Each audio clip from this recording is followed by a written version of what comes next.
Тепло в Абакане снова подорожало, причем о повышении жители города узнали случайно, получив расчетки за первый осенний месяц. Стоимость гигакалорий ресурсоснабжающая организация повысила, не предупредив даже администрацию. В СГК комментариев не дают. УФАС начала проверку. В ситуации разбирался Константин Кравцов.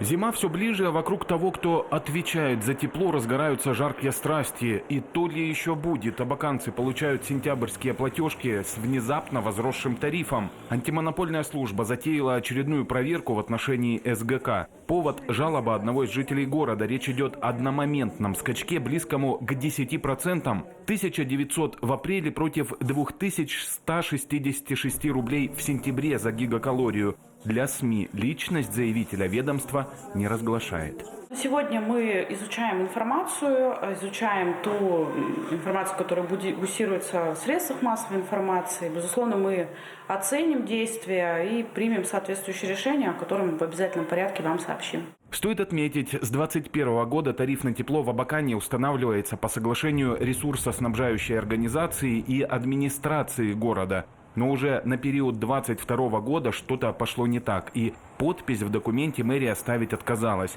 Впрочем, это не помешало Абаканской ТЭЦ под конец того же 22-го поднять тариф.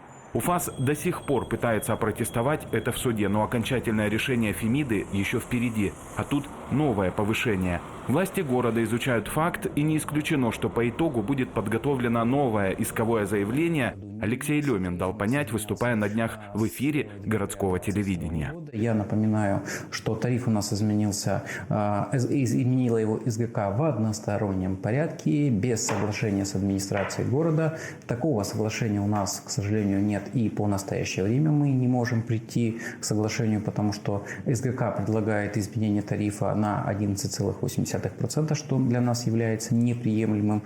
Повышение тарифа на тепло для рядовых граждан может быть связано с крупной инвестпрограммой, которую реализует СГК. Подключение Черногорска к Абаканской ТЭЦ. В любом случае, компания сегодня эту тему не комментирует и просит дать время на подготовку ответа. А там, глядишь, и подоспеет новая платежная акция, несмотря на проверки антимонопольщиков и судебные тяжбы с администрацией Абакана. Константин Кравцов, Сергей Казьмин, Вести, Хакасия.